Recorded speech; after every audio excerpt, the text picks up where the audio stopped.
All right, hi everybody, this is Bernie. Hi, I'm Joel. And we are now going through the final map in the Mythic Map Pack walkthroughs. And my favorite one. Okay, so this is Sandbox, and Sandbox is basically what it sounds like. It's a sandbox. This is a hard map to do a walkthrough for, simply because as soon as the community gets hold of this on day one, it's going to be a totally different map. It's basically a big blank slate that Bungie has put some filler stuff in for us to play around on. And then we can just make our own Forge maps on it. You've got this cool grid now that's only available in Forge mode, and it's only when you're placing objects on the map you can see this, and it really helps line things up.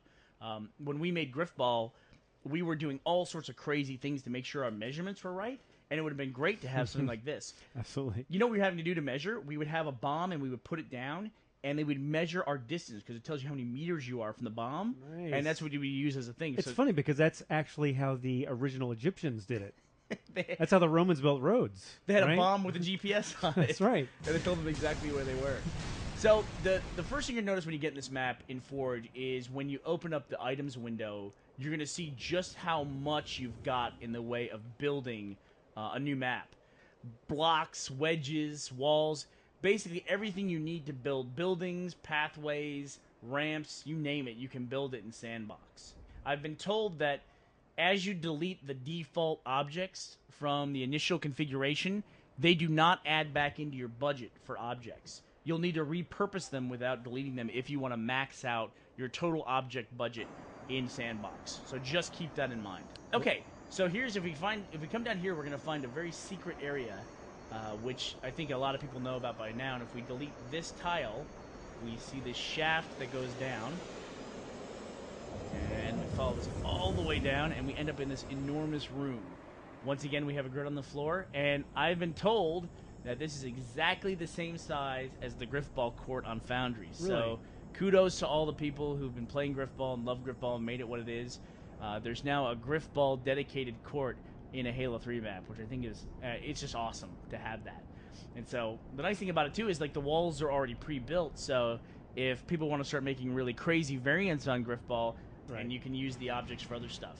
And there's lots of cool objects in Sandbox that are new.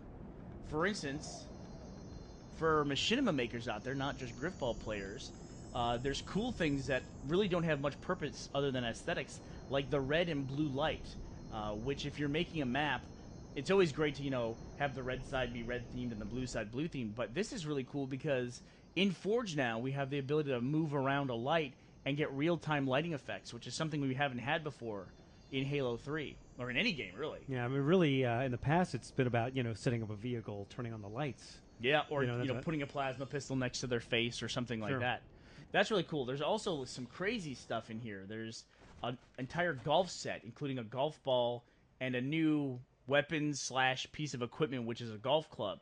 And then that comes with a tin cup, which is a hole, so people can set up their own golf courses if they want as well. Just crazy stuff they've put in here. Yeah, and one of my personal favorites is this. This is the kill ball. The kill ball, if you go inside the radius of the kill ball, it gives you a nice hug. Yeah, I was surprised about that. It was like to name it the kill ball, yet it heals you. Who? Why don't you go in the show? What happens when you... Well, oh, no, wait. You See? Took your wallet. So the kill ball does pretty much what you think it does. It kills you once you go inside the ball. And then we're going to go back up topside, and we're going to find a permanent teleporter that is in the sky. And we are now in the sky bubble, which is the area above Sandbox. You can see it there below us. And I'll just tell you right now, if you fall below that grid, you're going to die. So now we have the ability to make one giant kill ball. Let me see here. So let me show you how this works.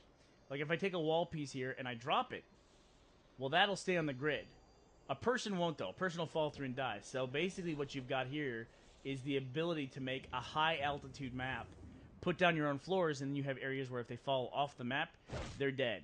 It's hard to even say what this is going to turn into.